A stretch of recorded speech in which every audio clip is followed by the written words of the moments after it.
Alhamdulillah an'amana bi nikmatil iman wal islam. Wassalatu wassalamu ala asrafil anbiya'i wal mursalin wa ala alihi wa sahbihi ajmain. Amma ba'du. Jamaah salat subuh yang dirahmati dan dimuliakan oleh Allah Subhanahu wa taala. Alhamdulillah, kita panjatkan puji syukur kepada Allah Subhanahu wa taala atas limpahan rahmat, taufik dan hidayahnya. Kita masih diberi kesehatan dan kemampuan untuk melaksanakan sholat subuh berjamaah di masjid yang mulia ini, Masjid Kiai Haji Ahmad Dahlan. Para jamaah yang berbahagia, tanpa terasa kita sudah memasuki tanggal 4 Zulhijjah 1444 sesuai dengan keputusan pimpinan pusat Muhammadiyah bahwa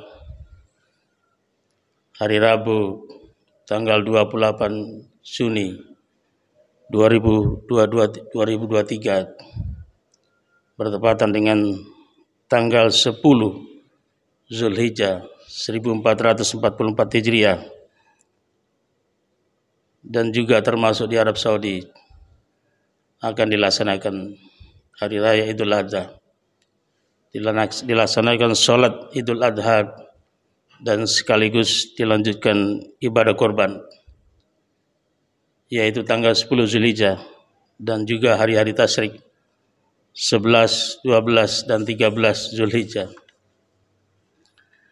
Pada kesempatan ini kami akan menyampaikan tentang keutamaan ibadah korban sebagai motivasi bagi kita umat Islam agar bersemangat untuk melaksanakannya.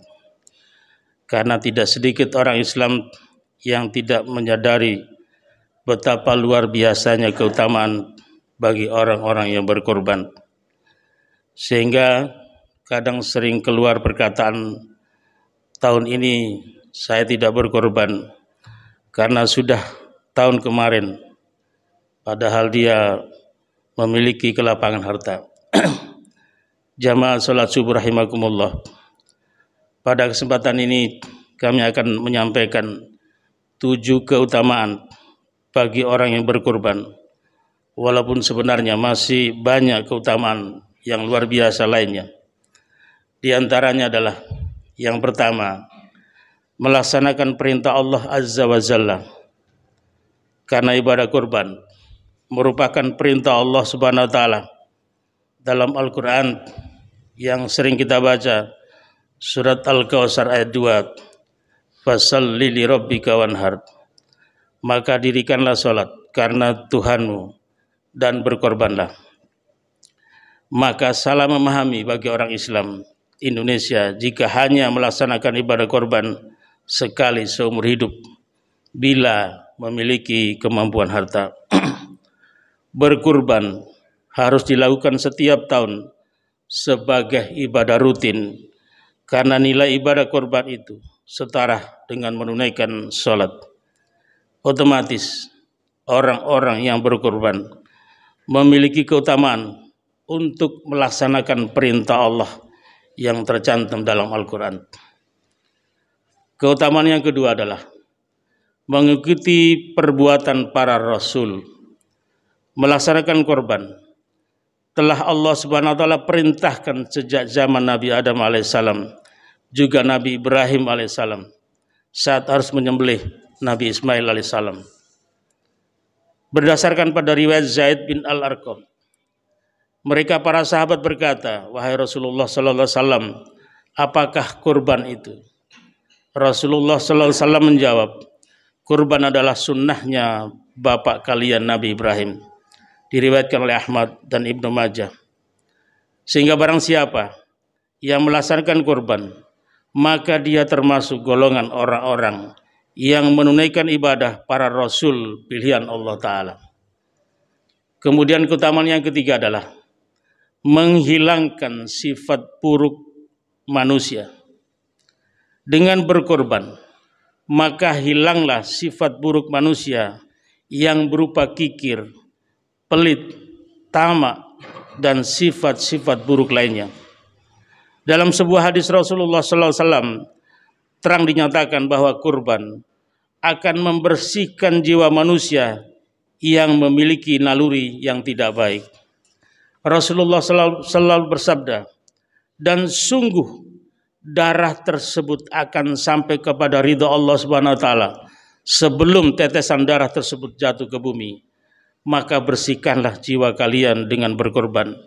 Diriwayatkan oleh Tirmizi. Para jamaah yang berbahagia, kemudian keutamaan yang keempat adalah ganjaran pahala yang luar biasa.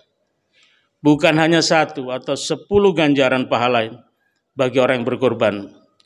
Siapakah yang sanggup menghitung jumlah bulu pada hewan korban itu? Karena sebanyak itulah pahala dan kebaikan yang Allah janjikan kepada hambanya yang melaksanakan ibadah kurban. Sebagaimana Rasulullah bersabda, pada setiap bulunya itu memperoleh kebaikan. Diriwayatkan oleh Ahmad dan Ibnu Majah.